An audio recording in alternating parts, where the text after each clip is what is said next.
회원들 위해서 기도 많이 해주시고 또 인도하시는 우리 장로님을 위해서도 기도해 주시고 또 함께 동참하실 분들이 있으시면 이렇게 함께 찬양을 할 수 있는 그런 성도들이 많았으면 좋겠다 그렇게 생각합니다. 우리 서로 인사하죠. 앞뒤로 사랑합니다 라고 합시다. 사랑합니다. 한 번 더 인사합시다. 은혜 받읍시다. 예. 어느 날 한 성도가 찾아왔습니다. 목사님, 문제없는 교회 하나 소개해 주십시오. 문제없는 교회 소개해 달라고 찾아왔습니다. 그 말을 듣고 목사님은 성도에게 이렇게 말합니다. 만약에 그런 교회를 찾았다면 성도님은 절대로 그 교회에 가시면 안 됩니다. 나도 그런 교회에 가고 싶지만은 안 가는 이유가 있습니다. 문제없는 교회 찾다가 내가 그 교회에 들어가는 순간에 그 교회는 당신 때문에 문제 있는 교회로 바뀌기 때문입니다. 그러니까 문제없는 교회 당신은 절대로 등록하지 마십시오. 그런 참 지혜로운 말씀을 하셨습니다. 문제없는 교회가 어디에 있겠습니까? 문제없는 가정이 어디 있습니까? 문제없는 사람이 어디에 있겠습니까? 문제는 다 가지고 있습니다. 우리 하나님께서 이스라엘 백성들을 애굽에서 출애굽시켰습니다. 호렙산에 오래 머물고 있는 이스라엘 백성들에게 빨리 가나안 땅으로 들어가라 그렇게 말씀하셨습니다. 그 약속을 믿고 그 명령을 믿고 이스라엘 백성들은 가나안 땅에 들어가면 되는데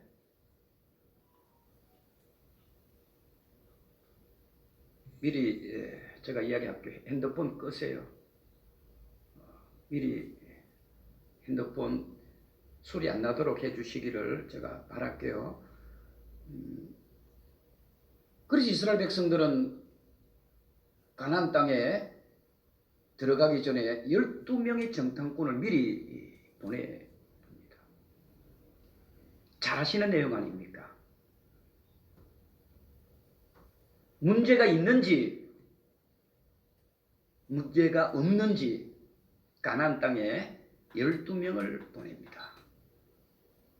그런데 10명은 부정적인 보고를 합니다.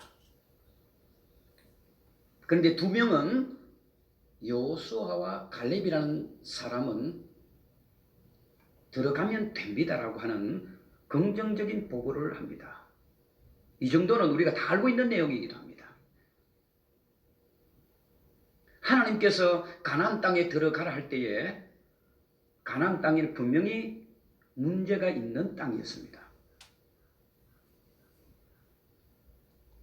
우상의 모든 것들이 덩어리들이 바로 가나안 땅에 있었습니다. 그리고 가나안 땅에는 이스라엘 백성들이 이길 수 없는 7 족속들이 기다리고 있었습니다. 문제가 있는 가나안 땅입니다. 그럼에도 불구하고 하나님은 들어가라고 말씀하시고 그것은 적과 꿀이 흐르는 축복의 땅이라고 말씀하십니다. 그러면 하나님이 그 이야기를 거짓말했을까요? 지금 정치인들처럼 없는 말을 만들어냈을까요? 아닙니다. 문제가 있지만은 그 문제를 해결하라고 하는 겁니다. 그 문제를 해결했을 때에 가나안 땅은 젖과 꿀이 흐르고 축복의 땅이 될 수 있다는 말씀입니다. 사랑하는 우리 선한 목자교회 성도 여러분, 우리 교회 안에는 문제가 없다라고 생각하십니까? 문제가 있습니다. 여러분들의 가정에는 문제가 없다라고 생각하십니까? 아닐 거라 생각합니다. 지금 이 예배를 드리는 저와 여러분들은 문제가 없는 사람들입니까? 목사가 보기에도 문제가 있게 보입니다. 그런데 이런 문제들을 하나님은 이스라엘 백성들에게 가나안 땅에 들어가라고 하십니다. 그것은 정복하라는 말씀입니다. 우상이 많은 그 가나안 땅을 하나님의 나라로 변화시키라는 말씀입니다. 문제가 없는 사람 어디 있습니까? 문제를 해결할 때에 그것이 축복이 되고 은혜가 되고 젖과 꿀이 흐르는 장소가 됩니다. 우리 교회 주변도 마찬가지입니다. 우리 교회 주변 문제가 없는 지역 아닙니다. 어떻게 보면 영적으로 보면 우리 교회가 세워진 이 지역은 가나안 땅일 수도 있습니다. 그런데 이 문제 많은 이 지역을 우리 선한 목자 교회가 정복을 하고 다스리고 우상의 이 지역을 하나님의 나라로 세워갈 때에 그 지역은 젖과 꿀이 흐르고 축복의 땅이 되어지는 것입니다. 문제가 없는 것이 아닙니다. 문제를 극복해야 합니다.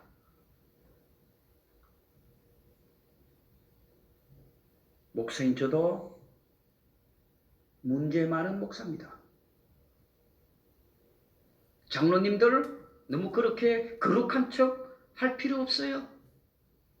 다 문제 있습니다, 여러분. 우리 권사님들 아무리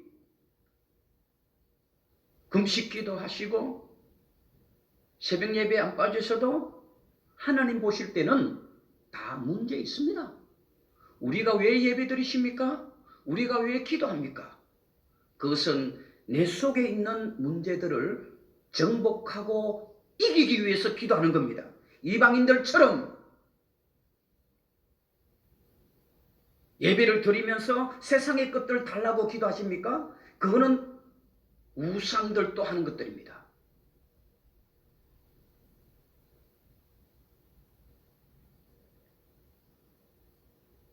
우리 속에 있는 문제를 극복해야 합니다. 오늘 본문에 바로 그런 내용들입니다. 왜 하나님께서 문제 있는 우리들에게 그것을 축복의 땅이라고 말하시고 젖과 꿀이 흐르는 땅이라고 말씀하십니까? 오늘 고린도 교회도 마찬가지입니다. 고린도 교회는 어느 교회보다도 분쟁이 많은 교회였습니다. 서로 다투었습니다. 서로 분쟁했습니다. 서로 미워했습니다. 서로 시기했습니다.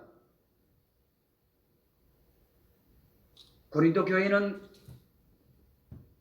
다른 교회보다 더 은사를 많이 받았음에도 불구하고 서로 헐뜯고 시기하고 질투하는 교회였습니다.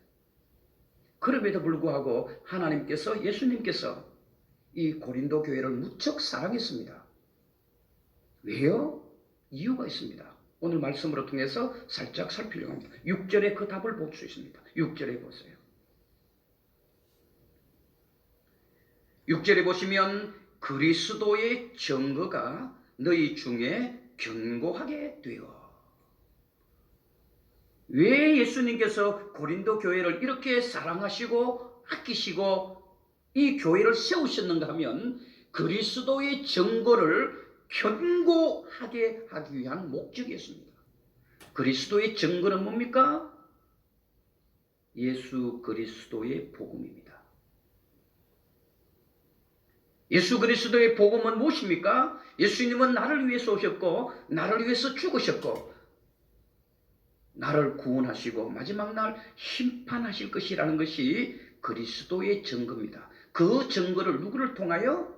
고린도 교회를 통하여 견고하게 하기 위하여 바로 그것입니다. 우리 선한 목자 교회를 하나님께서 왜 이 자리에 세우셨습니까? 똑같습니다. 예수님의 복음을 여러분들에게 견고하게 세우기 위함입니다. 목사의 사명이 어디 있습니까? 목사의 사명은 교회를 짓는 것이 아닙니다. 목사의 사명은 빈자리를 채우는 것 또한 아닙니다. 목사의 사명은 여러분들의 헌금을 많이 하게 하는 것도 아닙니다. 목사의 사명은 그리스도의 증거를 견고하게 흔들리지 않게 만드는 성도들이 많아지기를 원하는 것이 바로 이 목회자의 사명입니다. 오후 예배 때 제가 재직 때 잠깐 이야기할 것입니다. 전도는 누가 합니까? 전도는 누가 해요? 목사가 하는 게 아닙니다. 양이 합니다. 목사는 목자입니다. 목자가 어떻게 새끼를 낳아요?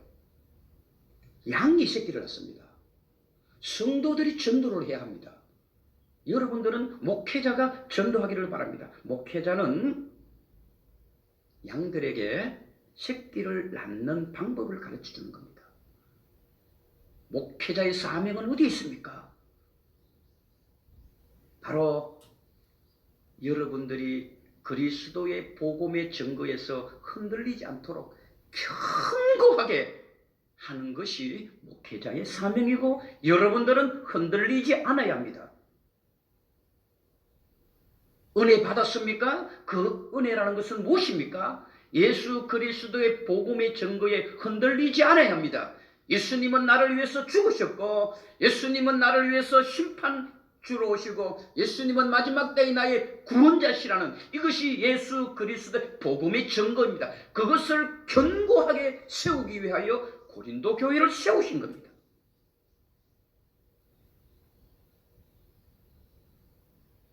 전도가 많이 힘들잖아요. 오히려 요즘 전도하면 이단이라는 소리를 들을 만큼 어려운 시대에 살아가고 있습니다. 정말 전도하기가 힘듭니다. 여러분들의 몸에서 난 자녀들을 또 전도 못하잖아요. 오후 예배 때 제가 또 살짝 여러분들에게는 잔소리처럼 들리겠지만은 이야기할 겁니다. 제가 우리가 전도하는 이유가 어디 있습니까? 우리 교회 빈자리를 채우기 위해서 그렇습니까? 틀린 것은 아닙니다만은 또 맞는 것은 아닙니다. 우리가 전도하는 이유는 바로 예수 그리스도의 복음의 증거를 그들에게 심어주어서 흔들리지 않도록 하는 겁니다. 그래서 전도하는 겁니다. 우리 선한 목자교회 모든 성도 여러분, 목회자인 제가 가장 자존심 상할 때가 언제인 줄 아십니까? 그리스도의 복음의 증거가 흔들리고 있을 때에 목회자는 가장 속상해요. 흔들리고 있는 여러분들을 말씀으로 통하여 흔들리지 않도록 만들어가는 것이 목회자의 사명입니다. 아직까지도 여러분 복음의 증거에 흔들리고 계십니까? 견고하게 흔들리지 않는 믿음을 저와 여러분들이 소유할 수 있기를 다시 한번 주님의 이름으로 축복합니다. 두 번째로는 왜 예수님께서 고린도 교회를 그렇게 사랑하시고 아끼시고 세우셨는가를 오늘 본문에 이야기합니다. 8절에 그 답을 주십니다. 8절에 보세요. 눈으로 여러분을 함께 읽겠습니다. 주께서 너희를 우리 주 예수 그리스도의 날에 책망할 것이 없는 자로 끝까지 경고하게 하시리라. 이 말은 주님이 심판하러 오실 때에 책망받을 일이 없도록 하기 위해서 교회를 세우셨다 이 말이에요.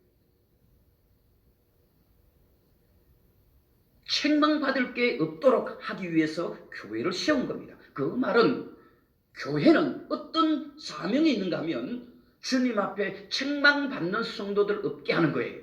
그것이 교회의 사명입니다. 지금 이 모습 이대로는 하나님 앞에 가면 책망받을 것들이 많다 이 말입니다. 고린도 교회는 참 그런 사람들이 많았습니다. 분쟁을 하고 분파를 나누고 시기하고요. 인사를 하더라도 근성으로 하고 오늘 오후 예배 때 또 이야기하려고 합니다.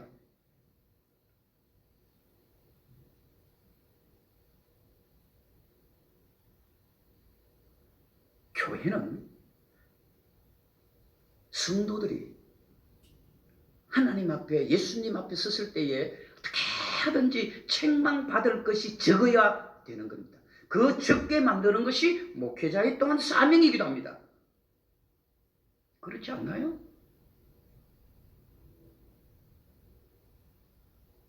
제가 종종 여러분들에게 설교할 때 그런 이야기 하잖아요. 큰 교회 목사도 얼마나 부러운지 몰라요. 너무너무 부러워요. 성도들이 많이 모이는 교회 저도 그렇게 되고 싶어요. 그런 목사님들이 존경스럽기도 해요. 참 부럽다. 존경스럽고. 그런데 더 중요한 것이 무엇입니까? 비록 개척교회를 해서 한 명의 성도밖에 없고 10명의 성도밖에 없어도 그 10명이라 할지라도 하나님 앞에 갔을 때에 책망받을 교인이 없다라면 그 목회자는 그 교회는 하나님 앞에 칭찬받는 겁니다. 교회가 세워진 목적이 그거야. 10,000명이 모이고 10만 명이 모여도 모두가 하나님 앞에 책망받을 성도들밖에 없다라면 그거는 우리가 좀 깊이 생각해 봐야 안 되겠습니까? 제가 제일 싫어하는 가운데 뭡니까?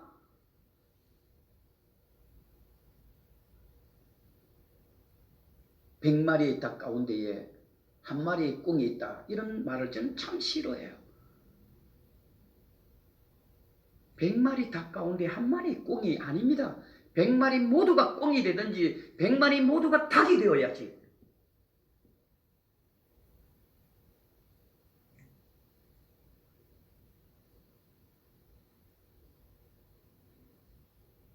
심리학 용어라는 단어에 보면 실제 나와 있는 단어입니다.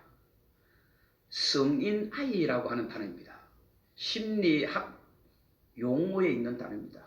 성인 아이. 이 이야기를 제가 우리나라 이어령씨 그분이 쓴 책 내용을 한번 살짝 언급했던 게 있죠. 그분은 심리학 용어 성인 어린아이를 다른 말로 이렇게 풀었어요. 기저귀를 찬 어른 이런 말을 붙였습니다. 저는 참 좋아하는 단어입니다. 그래서 종종 사용하는 단어이기도 합니다. 어른인데 기저귀를 찼다 이 말입니다. 그 내용이 성경에도 나와 있습니다. 고린도전서 13장에 보면 나와 있습니다.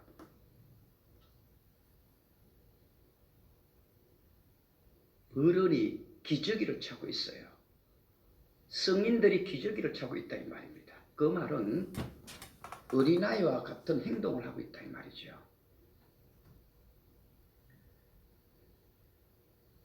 고린도전서 13장에 보시면 사도 바울은 이렇게 말합니다. 어렸을 때에는 말하는 것이 어린아이 같고 깨닫는 것이 어린아이 같고 생각하는 것이 어린아이와 같다가 장성한 사람이 되어서는 어린아이의 모든 것들을 버려야 하노라. 우리가 신앙생활 할 때도 그렇습니다. 처음에는 어린아이 신앙 아닙니까? 그런 마와 같기도 하고 또 엉금엉금 기는 그런 성도들이죠. 성경책도 잘 못 찾잖아요. 교회 처음 오면 찬송가도 잘 못 불러요. 어린아이 같아요. 30년, 40년, 50년 성경 우리가 읽고 찬송을 불러도 성경이 어디에 있는지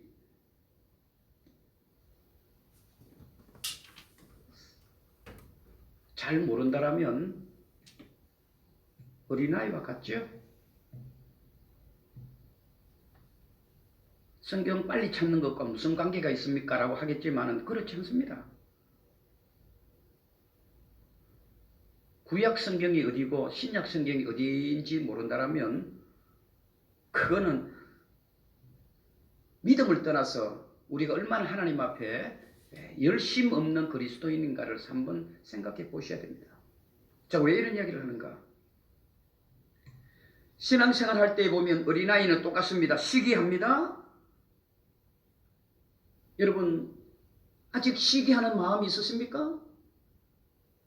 어린아이입니다. 남 잘되는 꼴 못 보는 성도 있으십니까? 어린아이 신앙입니다. 속으로는 시기하면서 질투하면서 겉으로만 아이고 권사님 축하해요. 사랑해요. 그거 어린아이들이 하는 겁니다. 불평하는 것 어린아이의 신앙입니다. 남을 원망하는 것 그리고 내 마음이 안 든다고 화부터 먼저 내는 성도들이 있으십니까? 심리학 용어를 들어서 성인 어린아이입니다. 영적으로 말하면 바로 기저귀를 찬 그리스도인입니다. 저는 이런 것을 보면서 사춘기와 같다는 생각을 해요. 시기하고 질투하고 미워하고 버럭버럭 화를 내고 하는 성도들은 사춘기 시기라 그렇게 봅니다. 영적으로 사춘기예요. 아직까지 사춘기예요. 우리 신체적인 나이로 사춘기지만 영적으로도 마찬가지입니다. 철이 들어야 합니다. 철이 들면 어떻게 합니까? 원망하는 게 아닙니다. 이해하게 됩니다.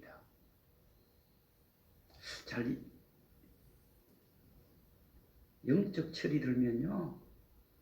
남을 원망 안 해요. 이해하게 됩니다. 미워하는 게 아닙니다. 사랑하게 됩니다. 화를 내는 게 아닙니다. 남을 포용하게 됩니다. 바로 영적 어른입니다. 영적 어른. 아직도 저와 여러분 영적 사춘기에 젖어 있습니까? 아직 기저귀를 찬 어린아이처럼 우리의 믿음이 그 정도밖에 안 되십니까? 바로 8절에 고린도 교회를 세우고 고린도 교회를 아끼는 이유는 이런 일들로는 예수님 오실 때에 책망받을 일이니까 이런 일들을 하지 말라. 책망받지 않게 하기 위해서는 영적으로 철이 들게 하기 위함이 교회를 세운 목적이고 고린도 교인들이 그렇게 되기를 원하는 겁니다. 저는 우리 선한 목자교회가 그래야 합니다. 영적 어린아이처럼 기저귀를 찬 그리스도인들처럼 사탕 하나에 울고 불고 하는 그런 우리의 믿음의 상태가 아니라 영적 철이 들고 영적 성인이 되어져서 서로 포용하고 이해하고 사랑하고 아끼고 숨기는 이런 모습들이 예수님 심판하실 때에 책망받지 아니할 일들인 줄로 믿고 우리 선한 목자교회는 이런 아름다운 그런 성도 되기를 바라고 또 그렇게 만들어가는 것이 이 목사의 사명이 아닌가 그렇게 생각합니다. 우리 전 국민이 오늘 장로님이 기도하신 것처럼 3월달이면 지도자를 뽑습니다. 속상해요. 누구나 똑같은 생각일 것입니다. 이 지도자를 봐도 속상하고 저 지도자를 봐도 속상하고 목사가 볼 때는 하나님 앞에 책망받을 것밖에 없는 지도자들인 것 같아요. 서로 시기하고 미워하고 없는 말 만들어내고 그러면서 자기는 가장 깨끗한 것처럼 이야기하고 있는 이런 이 시대의 우리들의 지도자. 오죽하면 여러분, 이 시대에 많은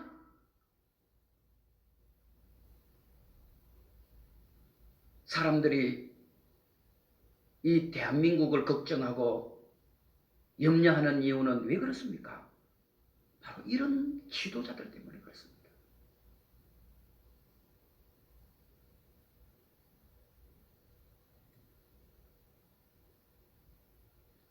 마지막으로 하나님께서 왜 고린도 교회를 세우셨습니까? 오늘 본문에 또 보겠습니다. 9절에 답을 줍니다. 9절입니다. 눈으로 여러분 9절 말씀을 보시기를 바랍니다. 제가 읽어드리겠습니다. 너희를 불러 그의 아들 예수 그리스도와 우리 주와 더불어 교제하게 하시는 하나님은 미쁘시도다. 왜 고린도 교회를 세웠습니까? 왜 고린도 교인들이 서로 시기하고 미워하고 책망받을 게 많음에도 불구하고 그 고린도 교회가 이렇게 예수님이 아끼십니까? 바로 하나님과 교제하게 하기 위함입니다. 이 교제라는 것은 여러분 젊은 사람들에게 적용되어지는 단어입니다. 연애입니다. 하나님과 연애하도록 하기 위해서 고린도 교회를 세웠다. 교회는 하나님과 교제하는 겁니다. 여러분들은 하나님과 연애하는 관계로 만드시기를 기뻐하신다. 오늘 하나님은 미쁘시다 그랬어요. 우리 교회는 하나님과 연애할 수 있는 교회가 되어지기를 축복합니다. 하나님과 교제가 있어야 합니다. 하나님과 나눔이 있어야 합니다. 하나님과 친교가 있어야 합니다. 교회를 그렇게 세우기를 원하셨던 겁니다.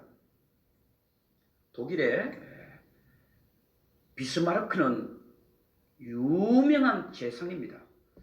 이 비스마르크가 사냥을 무척 좋아했습니다. 친구와 사냥을 나갔습니다. 하루 종일 사냥을 했는데 한 마리도 잡지 못했어요. 어둠이 됐습니다. 길을 잃어버릴 정도가 됐는데 그만 비스마르크가 늪에 빠지고 말았습니다. 그 어두운데 늪에 빠져버렸어요. 아무것도 안 보여요. 다행히 같이 갔던 그 친구가 비스마르크를 늪에서 손을 내밀어서 건져 주었어요. 얼마나 고맙습니까? 그렇잖아요. 어떻게 보면 목숨을 살렸잖아요. 은혜를 입은 사람 아닙니까? 그런데 공교롭게도 조금 가다가 친구가 늪에 빠져버린 거예요. 그런데 비스마르크가 좀 늦게 봤어요. 실제로 있었던 이야기입니다. 비스마르크가 친구가 없어서 찾아보니까 늪에 빠져서 이제 구할 수 없을 정도의 깊이에 빠진 거예요. 목에까지 늪에 빠진 거예요. 손을 내밀어도 손이 안 닿았어요. 그래서 어떻게 했겠습니까? 이 비스마르크는 가지고 있던 총에다가 총알을 집어넣습니다. 그리고 자기를 늪에서 구해준 친구의 머리에 쏠려갑니다. 그 친구는 억울하잖아요. 자기를 구해줄 줄 알았고 그리고 비스마르크를 또 구해준 사람이었잖아요. 수단 방법을 안 가리고 자기를 구해줄 줄 알았는데 총을 가지고 머리에다가 쏠려가는 거예요. 그러니까 이 친구가 일을 받아야 안 받아요? 야, 안 되겠다. 내가 살아야 되겠다. 내가 정말 억울해서 못 죽겠다. 그래갖고 있는 힘, 없는 힘, 어린아이, 젖먹는 아이 힘까지 다 동원해서 흐적 하다가 늪에서 스스로 나오게 됩니다. 그때 이 친구가 이 비스마르크에게 이런 말합니다. 너가 그럴 수 있냐고. 친구 너가 그럴 수 있냐고. 너가 죽어갈 때는 내가 너를 구했는데 내가 죽어갈 때는 너가 나에게 총을 겨누다니 어떻게 그럴 수 있냐고 했을 때에 이 비스마르크가 유명한 이야기를 합니다. 친구야, 너가 늪에 빠졌을 때 내 손도 안 닿고 너를 구할 수 있는 방법은 아무도 없었단다. 내가 너를 머리에 총을 겨눈 것 같지만은 내가 머리에 총을 겨눈 것이 아니라 바로 너 마음에 총을 겨누었다. 머리로는 죽을 수밖에 없지만은 너 마음이 총을 겨누면 살아나야 되겠다. 살아야 되겠다. 어떻게 하든지 내가 살아야 되겠다는 그런 마음을 품으라고 내가 총을 겨누었다. 이런 유명한 이야기를 했습니다. 저와 여러분, 우리 하나님은 우리를 문제에서 빠져나오기를 원하십니다.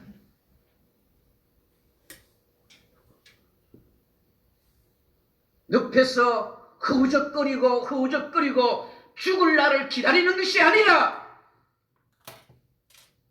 아무도 구해줄 사람이 없고 이제는 늪에 빠져서 죽을 수밖에 없는 그런 가운데 있다 할지라도 그 문제를 극복하고 그 문제를 이겨내고 어떻게 하든지 살아나야 되겠다고 하는 그 믿음으로 살아나기를 지금 우리 하나님은 여러분들을 원하시는 겁니다. 문제없는 교회 없습니다. 문제없는 가정 없습니다. 목사부터 문제가 있습니다. 여러분, 그 문제에 갇혀 있지 마세요. 그 문제를 우리는 이기고 나와야 합니다. 그러기 위해서는 우리의 힘이 부족하잖아요. 그래서 예수님께서 우리들에게 늪에 빠진 우리를 건져낼 수 있는 선물을 주셨습니다. 바로 성령입니다. 성령 충만해야 합니다. 성령 충만하면 인생의 어떤 늪에 빠져서 죽을 날만 기다린다 할지라도 성령 충만한 자에게 길을 열어주시고 문제를 이길 수 있게 하시고 인생의 늪에서 빠져나올 수 있는 모든 길을 우리들에게 부어주시는 겁니다. 우리 교회는 성령 충만해야 합니다. 선한 목자 교회 성도 여러분, 지금 여러분들은 어떤 상태에 있습니까? 세상의 늪에 빠져서 허우적거리고 있지 않습니까? 그 늪이 무엇입니까? 물질입니까? 물질에 빠져서 허우적거리고 있으십니까? 아니면 건강입니까? 건강 때문에 허우적거리고 있습니까? 자녀들의 문제입니까? 가정의 문제입니까? 부부의 문제입니까? 영적 상태입니까? 허우적거리지 마세요. 성령님을 잡으세요. 성령님을 의지하세요.